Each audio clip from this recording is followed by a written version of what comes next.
Malagasy people are very humble, and I think that has something to do with the fact that they don't have a lot. So they're very humble for the most part. I mean, I never had anyone slam their door in my face or anything like that. So they're very humble, very accepting of people. Yeah, I mean, I think they're naturally a little skeptical of missionaries because we look different and we stand out. But overall, they're very willing to listen to what we have to say, and they're very giving as well. If you show up at a certain time, randomly you show up to their house, maybe they're ready to feed you or, give you a full meal that you didn't expect. And I don't think Americans would do that. I mean, yeah, maybe your grandma, if you show up, she might, hey, give you some food, or maybe a really good friend.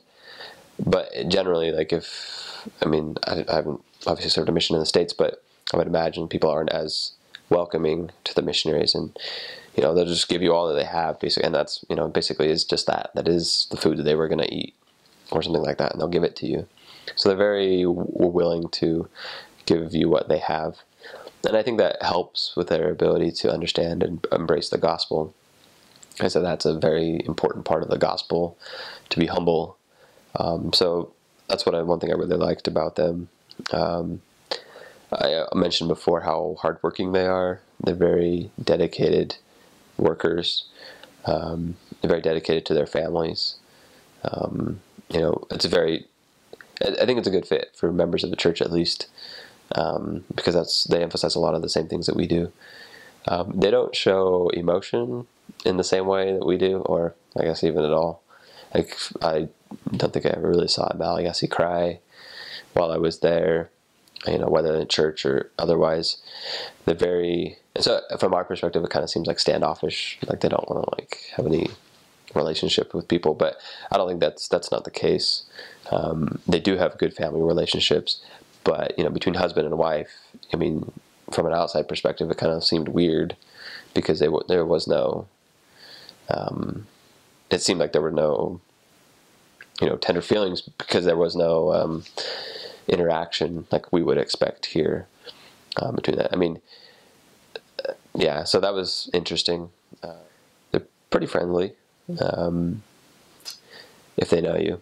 Like I said, again, missionaries, they're not too fond of sometimes because we're so different. But for the most part, they're pretty nice.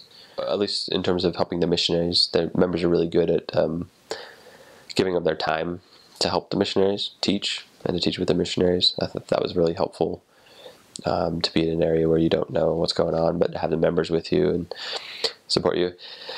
They're just good at being friends. I mean, I have some, really good friends from some of the wards I served in, and they're just, when you first meet them, you think, wow, you're so different than I am.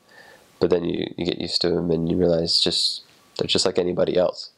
They have the same needs that we do. They want to be loved. They want to be happy. And they don't have as much as we do. And so they go maybe a different route. But I just remember it was really hard for me to come home. It was a culture shock, I guess, going there. But it was really hard for me to come home because of how much we're able to give our kids here, how much we're able to give each other. And it really bothered me when I first came home that, my nieces and nephews, who I love and who are great, were able to be given things that that no kid in Madagascar would ever have. But, it's normal here for us to give our kids toys for their birthdays or whatever, just because we can. And there's nothing wrong with that. But from my perspective, coming home, I was like, man, we have so much that we can give them. And it was just so sad, but also humbling to see the kids who would make a soccer ball out of a bunch of trash bags, like from Walmart or whatever. And they would take a rope or something and they wrap it around all the trash bags, and that would be their soccer ball. And they play with that. But they were totally happy with it. Or kids who would... they would race tires down the street, or tires, or they'd push the tire down the street with a stick, and they'd race each other to see who could get to the end of the street or the path first.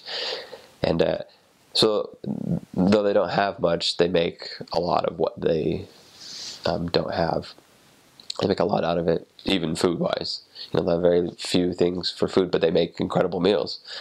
And so it taught me a lot about, what's really important from our perspective, because we have so many things here that I think we get caught up in it a lot of the time and forget to be grateful for what we have.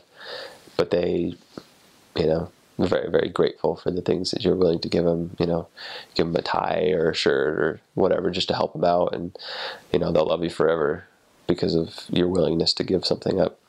But they in return would do just the very same thing for you. So that's one thing I really love about them. They're